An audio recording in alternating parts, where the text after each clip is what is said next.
Well, greetings, and welcome to another edition of the Verbally Effective Podcast. I am your gracious host, your double E, Ina Esco. This podcast intersects art, culture, politics, entertainment with a Memphis flair. And today I have a good friend of mine in the building with me for a second time. However, we are live today at Cossitt Library. I am talking about actor and social entrepreneur Wody on P-Valley. And he's also a community advocate with Mama Sundry. I'm talking about Bertram Williams Jr. Let's give him a round of applause, ladies and gentlemen. Welcome. How are you, Bertram? Thank you so much, Ina. I am doing great. I am so happy to be here with you. It's always a pleasure to get to hang out and talk about the things we care about. And it's super cool to be able to do it in Cossitt Library. This space is beautiful. They've done a wonderful job creating a space for a community. So I'm happy to be able to participate in a little bit of that today. Indeed. So much history right here at Cossitt. That's a fact. Big facts. And, you know, another name that you have that I did not introduce you as, but I'm going to mention it now, is Big Farma. Oh, yeah. And we see it on your hat. Don't play with it. Big Farma. Who is Big Farma, Bertram? Big Farma is here for the people. The people need Big Farma because he tells the truth. He is here to help people reconnect with the land. He's here to help people eat more healthily and live more sustainably. And we making it cool. My wife likes to say we making sustainability sexy. You know what I mean? Yes, you guys are. That's what Big Farm is all about. You feel me? I feel you. I'm sorry. Go ahead. But when I get in the Big Pharma mode, it's like an alter ego. You know what I'm saying? So I have to reel it in. But Big Pharma, he's also a rapper, arguably the hardest rapper out. You know, Big Farma, a rapper? Oh yeah, Big Farma. He doing things that a lot of people scared to do. You know what I mean? Let's tell the truth. Speak positivity. You know what I mean? Speak love. Speak life. Oh wow. And I'm hard. You know what I'm saying? I drop bars. You feel me? I've been seeing you in Cucumber Gang online. Oh yeah, Cucumber Gang. Don't play. Speaking of cucumbers, I'm glad you mentioned that because I actually brought you some from the garden. The Hood really? Homestead. Yeah, hold on. Thank you. Pull this out for you. This is straight from the garden in South Memphis because Big Pharma come bearing gifts. You know what I'm saying? Oh wow. Homegrown. Yes, these cucumbers, are going in the salad. You know, yeah. Oh, these are nice. I know they are because Big Pharma wow. grew them. Don't play with Big Pharma now. And look, the gifts just keep on coming because I also brought you this grocery tote. This is a Mama Sundry, Mama's Market bag. Turn that around. They got a little stain on the back on the way here, so don't show that side. I love it. But it's a 6-pocket tote, super durable. And so I brought that for you because we love you, we appreciate you, and that's what Big Pharma do. I'm trying to Big Pharma. connect people with the tools they need, the food they need, because that's Well, you know what, Big Pharma, Bertram, I started a garden. Me and my husband actually started this garden 2 years ago, and we have cucumber. They haven't come up just yet, but it's really, the vines are sprouting and things like that. Yep. We got squash, the zucchini acting crazy. They haven't come up yet. Right. Tomatoes are sprouting right now. They're going to pop. Mm-hmm. Watermelon sprouting. But we love getting in the garden, getting our hands dirty, and what's even better is when we eat the veggies that we planted. It's something about it. It's the taste. It's, okay, we actually put this in the ground and watched it grow and, can actually, it's super we know fulfilling. It's not any chemicals in it. Right. Like, it's a different feeling. Yeah. Not only do you get the fulfillment of having, like you say, planted the seed and watch it mature and become something that you can consume, but it's quality stuff too. And I'm sure the stuff y'all have grown tastes better than what you get from Kroger. Much better. Mm-hmm. Much It better. ain't got the wax on it, like you say, none of the pesticides. And that's why we want more people to be growing food and starting gardens and thinking about the way we consume too, because if we don't get serious about it and get vocal about it, the market will continue to produce the things that are ultimately harming us. You know what I mean? Yes. Now, why is food justice such a passionate and personal mission for you? Yeah, I think it's really simple. We need to eat to live, and I feel like in about 2 generations, or over the course of 2 generations, we've forgotten what it means to really eat well and to really be empowered in thinking about how we eat and what we eat. And so food justice then becomes paramount for me, and really lending voice to that issue because, we have become numb to it. We've gotten used to the systems as they are. And so, through this work with Big Farma, through Mama Sundry, I work with Memphis Till and a range of partners that we are doing community with. We are really just trying to wake folks up and say, remember, like, you deserve to eat well and you have the power to grow your own stuff. Yes, indeed. What does the landscape of Memphis look like for food justice? Yeah, so there are some people doing really, really incredibly inspiring work.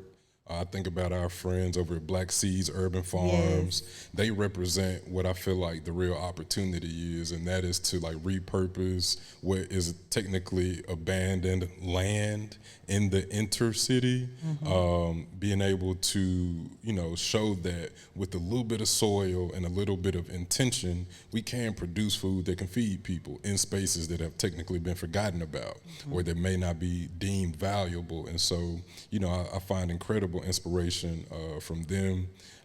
Memphis Tilth is another group that we work closely with that is really more so focused on organizing and empowering farmers. And so those are folks working at a slightly larger scale that might be on a few acres that are growing for the market.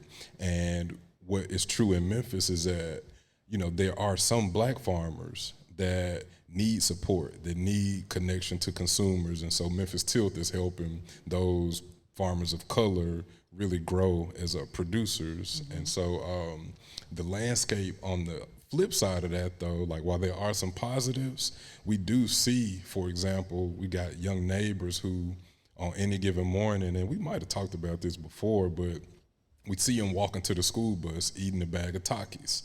And that represents a huge void or a huge opportunity for us to replace those Takis with some cucumbers. Yes. You know what I mean? And so there are a lot of people who I think deserve this information and connection to folks like Black Seeds and Memphis Till and the farmers in that network. And so, we're just going to keep screaming about it and making songs about it and talking about it on podcasts until it's the conversation. Yes. Now, you mentioned kids because it seems like the kids have really gravitated to this persona of Big Farmer that you have created. Why do you think that? Well, the culture dictates how we show up. As a youth, the music I listened to was very influential as it relates to how I dressed, how I navigate a relationship, the things I consumed. I think about Young Jeezy when he came out with, and I'm kind of snitching on myself a little bit, but he had the song talking about the Incredible Hulk. I think that was Jeezy, where he tell you what alcohols to mix together. I think it was Mad Dog 2020. I think. Nah, that wasn't that. I ain't do the Mad. Well, I ain't gonna say I didn't do it, but Hennessy and something and else. Hypnotic, yeah. And Hypnotic. I said Mad Dog 2020. And it's like those, what are essentially like influences dictate how we show up. And so what I'm looking to do with Big Farma, it's like, they talked about drinking liquor for 20 years, but now with Big Farma, we drinking alkaline water. You know what I'm saying? Alkaline water. Shoot, I got the deal with Fresh Pure Waters. Okay. It's a team out of Santa Fe, New Mexico, and they actually got the those water filtration systems in a lot of Whole Foods. So if you go in Whole Foods, you'll see them on the water aisle where you can fill up your own bottle with alkaline water, distilled water. And so that's what I'm doing with Big Farmers, like saying, you could go, you can sip your little stuff if that's what you want to do on Saturday, but 6 days out the week, drink you some alkaline water. Alkaline water. Why alkaline water and not the Kroger brand water? That's because that's what my wife told me is good for me. You know what I'm saying? Apparently our bodies are supposed to be alkaline, like the balance between acidity and alkalinity. And so alkaline water helps you find that balance. Gotcha. Or that's what I've been told. That's what you've been told. You believe it too, don't you? I do. I drink it faithfully, and it's good, and I feel good. It do smarter. taste good. My husband loves alkaline water, but it's a whole science behind this. Yeah, I'm still learning, and I think That's the cool thing too about this season. Is like I'm not approaching none of this like an expert. Like me and the folks in my family, my community, we literally just want to learn with other folks, learn together, share what we're learning along the way. But we ain't never trying to come like we are professionals or experts. If anything, we are like experts at learning, not claiming expertise in the knowledge or in the space. Okay. Well, Big Farma, something that I know you mentioned is, Big Farma raps and creates music. Oh, yeah. I heard you had a track out in these farming streets. So look, I knew I was coming to see the legend Ina Esco, and so I was like, you know what, I'm going to give the people a treat, right? And so I have been in the lab. I've been working. My wife, my boy Ralph Calhoun, we've been down at the studio. What's up, Ralph? What's up, Taliba? Yeah, shout out Ralph, shout out Taliba. And so, man, I got some stuff, and I'm gonna give y'all a little sample today. You know what I'm saying? Since we talking about being verbally effective, I'm gonna do that on the track. You know what I'm saying? Do it on the track, Big Farma style. Yeah. Okay, what's the track? What's the name of the song we got today? It's called Big Farma Said, because Big Farma is spitting facts. Big Farma trying to put people on game, tell folks the truth. And so, that's how we coming today. Big Farma Said. The single will be out July 4th. You know what I'm saying? Right in time for Independence Day. Yeah. All right. Well, DJ Evolution, drop that Big Farma joint. Disclaimer, this is not mixed. Let's check it out. Yeah. Let's go. Turn it up. Turn it up. Oh, wow. If Big Farma said it, then it's a big fact. They saying Big Farma said this. They saying Big Farma said that. But one thing you know for sure, if Big Farma said it, then it's a big fact. Josephine Baker, let's go. Oh, my. They saying Big Farma said that. But one thing you know for sure, if Big Farma said it, then it's a big fact. They saying Big Farma said this. They saying Big Farma said that. But one thing you know for sure, if Big Farma said it, then it's a big fact. Let's go. Big facts, Big Farma, big facts. Yeah. I like it. What y'all think? Yeah. Ooh, let's go. Let's go. Nice job. I needed y'all to hear. And so the one that comes out on July 4th is going to be like, fantastic. The mix going to be just right. But I'm most proud of the rooster crow that you hear at the beginning of the song. That's my tag. That's your tag. Yeah. Okay. So whenever you hear that, you need to get excited. But Big Farma on the track. That beat, the production to me has like that Memphis feel. Oh, I mean, you know how I'm coming, Big Farma, straight South Memphis. That was Memphis. Big Farma said this. Big Farma said that. Come on, it's facts. What he said. I think when you put it out, the kids will love it. Yeah. I got to come hard on the video too. Maybe we can talk about that a little bit later. We'll figure out how to shoot some here at the library or something. That would be great. That would be great. Now, other than your work with food justice, land stewardship, I know that you are on a little break right now from television. Is that right? Yes, this is true. Yes. Just a little minor break. Yeah. We know you. Television is on a break from television. Television is on a break with the writer's strike. Right. Therefore, this has maybe halted plans to shoot season 3 of Stars P Valley. That's correct. So how do you feel about that? I'm finding the silver lining in that, like, I'm excited to get back and film. I really miss the cast. I miss that type of work. But I also feel like it has given me an opportunity to do stuff like this. It has created a little more space for us to dig our heels a little deeper in the Memphis soil and show folks that we are really committed to the work that we are all so passionate about. And so I'm thankful to have a little bit more time, right? Because once I'm out, and I'm having to focus on that. And so I also feel like, just for the industry itself, for TV and film, like, we support the writers, and as much time as it takes, like, we want them to make the industry more fair for people throughout the entirety of it. And so for that reason too, it's like, I feel good about the time. It's necessary. We gotta support, we gotta be willing to challenge the powers that be.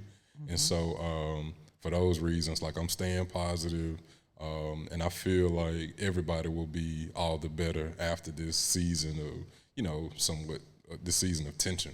Yeah, because it's really like we don't see an end just yet. We have no idea how much longer this will be.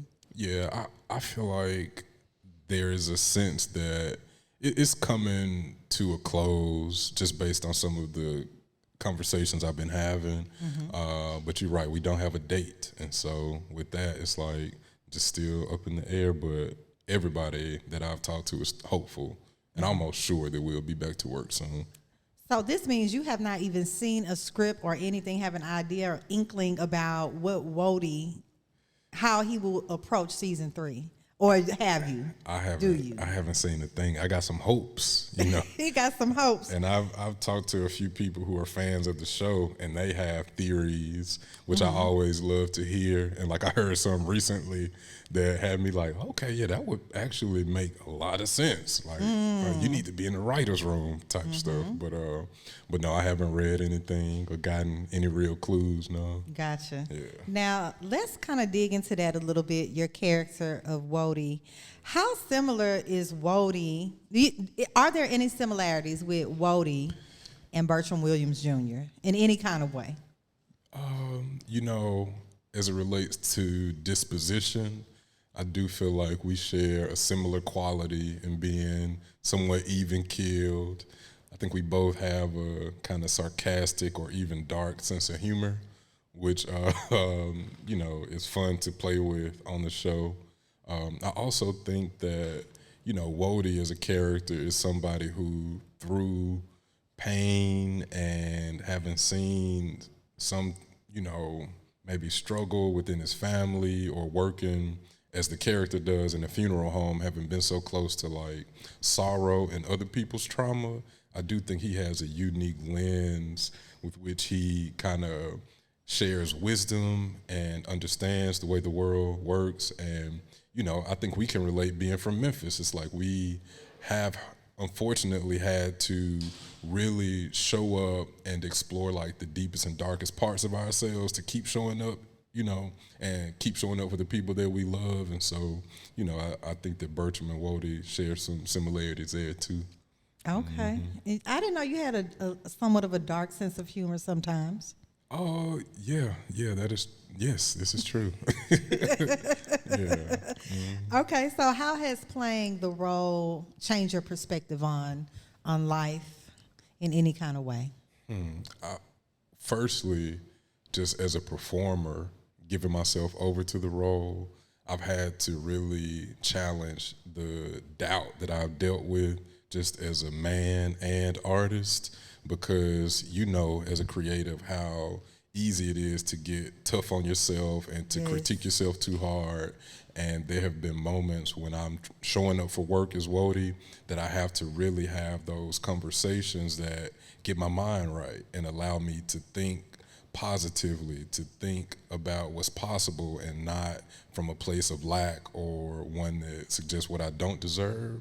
And so Wody has taught me that just by showing up for work, you know. But as a character, I think that Wody embodies a type of love that as a community member, I want to practice more, because in the show, Wody, who is a really good friend and business partner with Lil Murder, who is in a same-sex relationship that becomes a challenge for them, so they think, as it relates to the work that they are trying to do in music.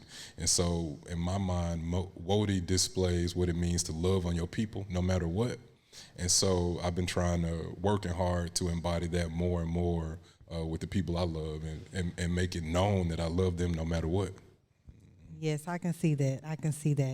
How has the cast been doing? Have you been talking with them? Yeah, I keep up with everybody. In fact, we are working on a separate project that we can't really talk about with Uncle Clifford, whose real name is Nico. And so in addition to him, we catch up with Katori Hall, the writer and showrunner. We've had my wife Talib and I the opportunity to, you know, hang out with her at her family home because, you know, she's from Memphis. I guess the last time we all really hung out, which was super cool, and I got some Jackson, Mississippi folks in the house, so Kel, who were around for Jackson State's last football homecoming. So we went down as a cast and got to hang out. That was a little while ago now, but with Coach Deion Sanders, prime time, and that was cool to all be in this space together. But yeah, we love each other. There've been a lot of opportunities and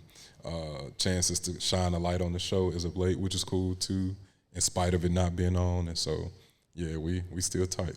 Yes, that's a good thing. Well, I hope the writer's strike ends soon so you guys can move forward with shooting season 3.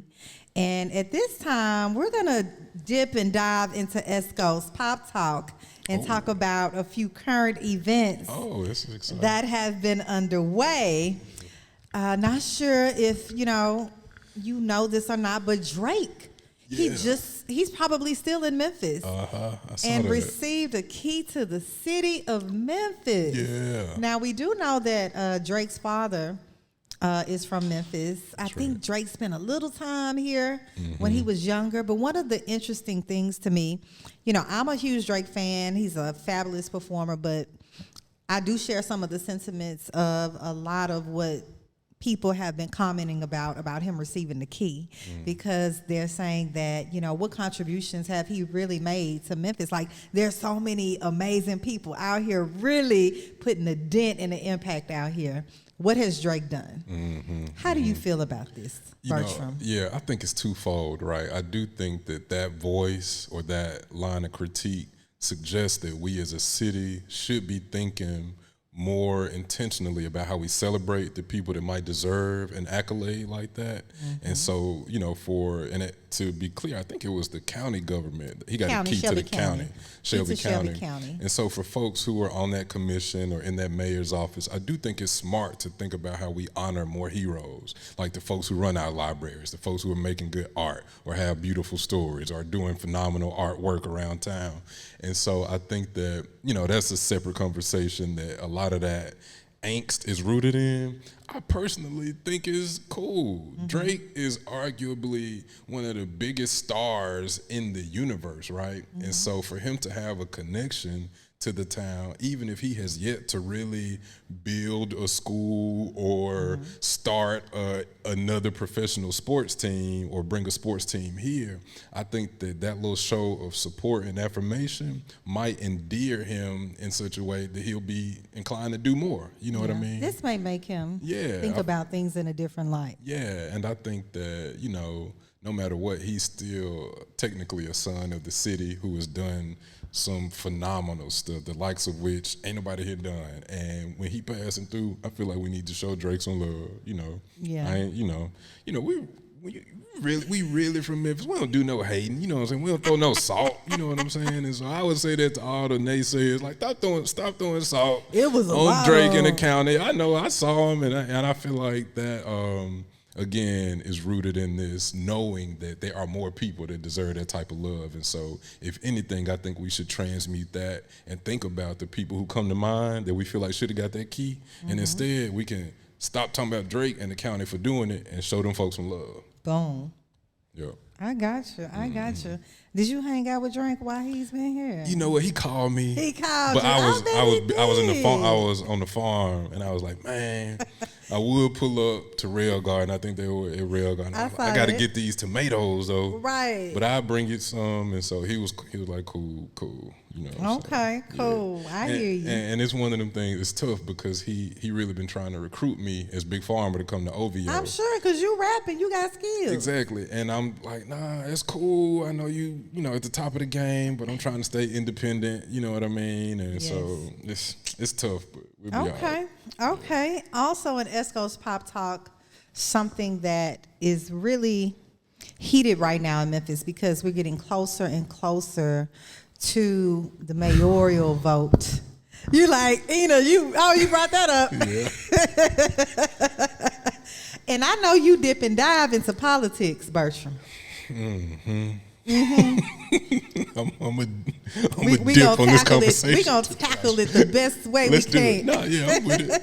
And there are quite a few candidates, right? And hey, they texted my phone at this point trying to get a donation because that's where we are in the mayoral race for Memphis. And I think we have upwards of 12 to 15 candidates so far, and there have been forums, there have been debates, not with all of them participating.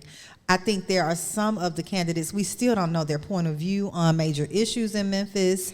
Are you involved in any of the campaigning or interest in this mayoral race coming up?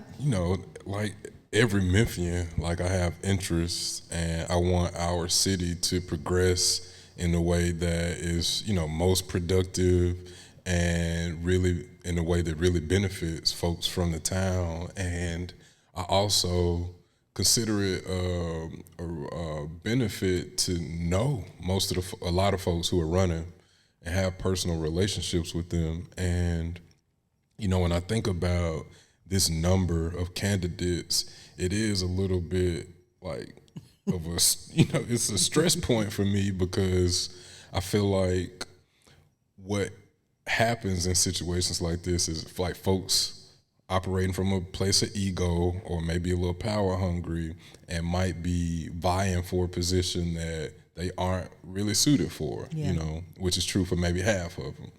And then there's another half who have, really good intentions and track records that, would set them up to be great leaders. And my hope is that, before, we get too far into the election, some of these early polls will help us to get clear about who, the front runners are, and that these additional candidates who are passionate Memphians will find ways to support, the candidates that are left. As for favorites, I'll go on record and say that based on what, my limited understanding, I'll call it, I feel like Paul Young, if I'm being honest, is equipped to really steer the city in the direction that we need to go. And I should also say, and I might regret this, but my we're going, okay. Go ahead. Go Big Farma. I also really believe in the convictions that Van Turner, for example, has modeled for us doing some of his social justice work. And so my hope is that we can find ways for folks like them to work more intimately together, because I genuinely feel like we are better together. I think about the OG J.W. Gibson, who is a business tycoon, right? Yes. Somebody who I have crazy amount of respect for, and I wonder how his insights might also serve either as the leader of the city or in support of whoever the leader is. And so more my platform, I'm on the campaign trail for unity. How do we get smart about being unified and not fall victim as a city to the politics of old? And I ain't gonna say nothing more. Yeah, the politics of old run heavy in Memphis, Tennessee. Yeah. And that's one thing we know for sure. Do you, Big Farma, have sights on the seat as mayor of Memphis in the future? No, I wouldn't say that. But I will say this, and this I guess speaks to the city leadership conversation. There are cities like Philly and Atlanta that have directors of urban agriculture. Mm-hmm. We're thinking about, again, how we use space within the city to think about our food issues and opportunities. And so if anything, I would be supporting a mayoral candidate in their office and thinking about how we institute positions like that help us address a problem that isn't, as I understand it, being addressed from the city level right now. Gotcha. Mm-hmm. Now, were you keeping up with all the rave with this Titan submersible that imploded? Yeah. Over there by the Titanic? Well, no, I wouldn't say I was keeping up with it, but of course I heard about it. Yeah. Oh my! I was watching it on my TikTok timeline, trying to see what happened with these people. Mm-hmm, mm-hmm. But I was just tuned in. I was trying to see if you were. I think it's unfortunate. Two things are unfortunate. One, that those people lost their lives and those families lost their family members. But I also think it's unfortunate that we got resources to waste like that, and they go to endeavors like that. And so I feel like I'm not too torn up about it. other than like hoping that people might see through the illegitimacy of, can I cuss them like BS? Like Go ahead. Yeah, because quite a few of them, just looking, and I was more tuned in before we knew the result of what happened with the participants, but now I've kind of backed up off of it. Yeah. But just looking at how many times that they actually did those dives, you think about all the money that was spent towards these expeditions, it's crazy. Yeah, it's really interesting, like seeing what people think is valuable and how they want to, share resources. And so, and again, that's no judgment. Like, folks gonna do what they want to do, but I do think it does call into question, like, how the most wealthy of us choose to do or use their excess or not use it or waste it. True. That's big facts. Okay, that was Esco's Pop Talk. And we're going to go into our final conversation, Bertram. Cool. And this is more so focused on art and where you are intentionally about the art space. Yeah. I'm hearing that you may have a new project coming very soon. Yeah, we got some exciting stuff coming down the pipe. So my wife, Taliba, this is my like 5th time mentioning her in this thing. But she is really making headway in the music scene nationally, like after, years and years of putting in work, like she's been able to break through, and that is also setting us up to like have some really cool conversations back home too.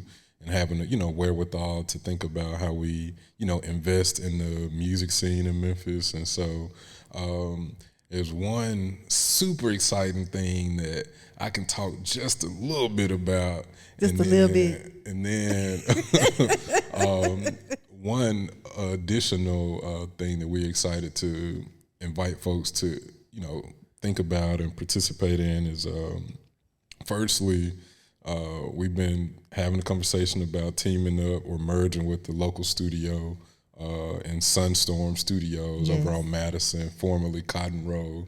It's a legendary music space. And so Taliba and myself and a few other musicians will essentially be taking up residency there and creating more work and using that space to, collaborate with more musicians in hopes of, developing shows that we could come and perform at Cossitt and other venues around town.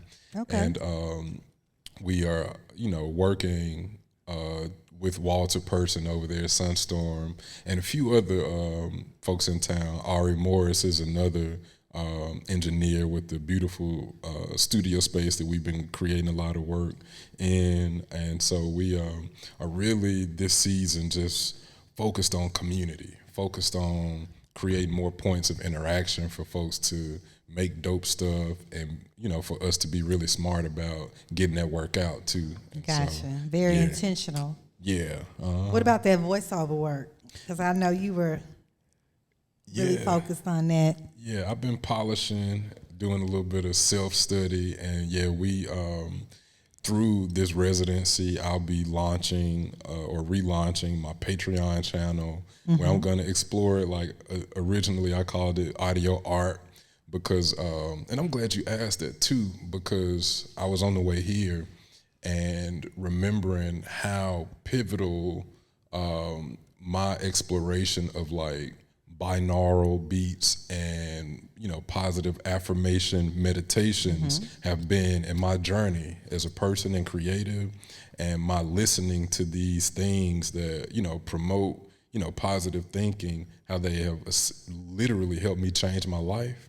And so what I am doing in this season is thinking about how we create more stuff like that, more content like that, that will help people like feel more grounded, more sure of themselves in this season where we got a whole lot of other types of content coming at us. And so, I'm excited to get the Patreon back up and to release some, some really what I know will be like beautiful and impactful audio art. Well, we are looking forward to it, Bertram.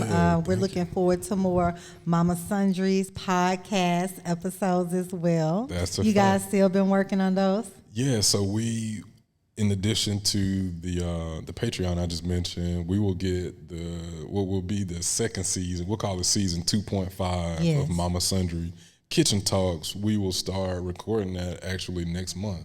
And so we'll be engaging you as a producer of sorts. I am producing. To make sure we are tight. Yes. But yeah, I'm also glad you mentioned that because, through that vehicle, Mama Sundry presents Kitchen Talks, we are really hoping to have more communal conversations, again, about what we consume, how we consume it, what we should buy, what we should avoid, and how we can do food community better. And so, we excited to get that recorded starting next month, and we should have episodes close to the end of July. Yeah. Well, good. We'll be looking out for that. And what's interesting to me about how we consume food, I think about when I was a little girl and my grandmother would try to get us to eat vegetables all the time, and we just would refuse. But my kids, they gravitate to it. I don't know what the difference is. Maybe it's how I present it, and they see us growing it in the garden. I know that helps. I've also heard that to be the case for a lot of young people who, for example, don't even want to eat meat. Like they prefer vegetables, you know. They're exposed to more information about. Yeah, I think it's information, and I think that these new babies, just as a people, our consciousness gets updated over time, and I think they are just aware of some things that they may not even be able to articulate. But I am hopeful that, the generations coming up will lean into, more positive or more healthful choices as it relates to food. Yes. And they just seem to be inclined that way. I know we got nieces who, if we give them a sweet treat, plenty of times they've been like, no, Uncle BJ, that's too sweet. Which I know at that age, I would have wanted it as sweet as it could be, Right. So I do think that we should be hopeful about our babies. Yes, we are definitely hopeful. And speaking of this particular generation coming up, they are faced with how to interpret and work with technology such as artificial intelligence. Do you incorporate that into any of the projects that you undergo? Yeah, I have yet to. Oh, no, that's not true. I have developed some pitches for projects with the assistance of some AI tools. So it's like a PowerPoint on steroids, and so it puts some animation stuff in between slides that I wouldn't have thought to do. I've only toyed with stuff like, Chat GPT, I think is a popular one. Yeah, that's about as far as I've gone too. Yeah, but there are hundreds. And, when I think about our e-commerce business, I have been, thinking or doing a little bit of research about how some of those AI tools will support us, just like with the shopping or the shopper's experience, or like on the back end side of our e-commerce store. And so, like they say, the sky's the limit. I saw Ty Dolla $ign, the singer, talking today on video with Big Boy, the radio host, about his toying with being able to have somebody else write a song and record it, and him just through AI slap his voice on it, basically. That's what's going on. And so it was interesting to hear a creative like that talk about using it in a way that would keep him from literally having to work or sing or write anything. So he's for that. Yeah, he was saying that, and I think this is the sentiment of a lot of creators, or some creators, that, we might as well develop an understanding of it, especially considering that it improves efficiencies and stands to help you generate more revenue. And so definitely you better get it while the getting is good, is a lot of folks thinking. Yeah, I'm doing some research now on a few different AI apps that will help you automate things for your brand, just like social media posts, ideas for podcasting, things like that. Like you said, we definitely have to get on board because that's here now. Yep. And it's like, if you think about the dawn of the internet, right, where somebody would have been like, I don't want to send no email. Like, I prefer to mail my stuff. Oh, yeah. That's the only way I know it's going to get there. I'm not sending that stuff through no computer. That's crazy, Right. And you think about where we are and, yet and still mail, people still have jobs. And now True. I could send you a document in 0.2 seconds and we're all okay. And so I'm hopeful that, the scales will balance out and we'll find the benefit of the AI stuff. And ain't no robots gonna come and take all our jobs or kill us. You know what? You make me think about when cell phones first came out. And I was the first person in my home to get a cell phone. I was actually in college. And I'll never forget my dad said, "Why do you have that electronic leash?" I'm like, "Daddy, you're going to have one soon, too. Like, we need to communicate." It took him a minute, and he would talk so bad about it. Call my phone an electronic leash. And, of course, my daddy right now, to this day, on here trying to text so slow, but he has a cell phone. Yeah, he got one, but I think there's also some truth in that. It is an electronic leash. Estimation of it. He called it with it like he saw it. Yeah. And, what you mentioned in cell phones and, us just thinking about our physical wellness, like I do think that there is data coming out about the frequencies and the, what do they call it, like electromagnetic frequencies that these phones release and how dangerous they can be, pressed up against our faces every day. And so causing cancer and, not only, or in addition to like having our attention, for the majority of the day. Messing up our eyes. My eyesight is horrible. Yeah, I think that all of those things are, some things that we should be concerned about. And yet and still, it's like we have had to be the guinea pigs, unfortunately. Yeah. And hopefully, we'll know for the next generation that we'll invest in blue light or blue screen glasses for every cell phone carrier, and we know, or we're learning that we should keep it a little farther away from us, as best we can, because I still carry mine in my pocket. But, your father, he was speaking some truth.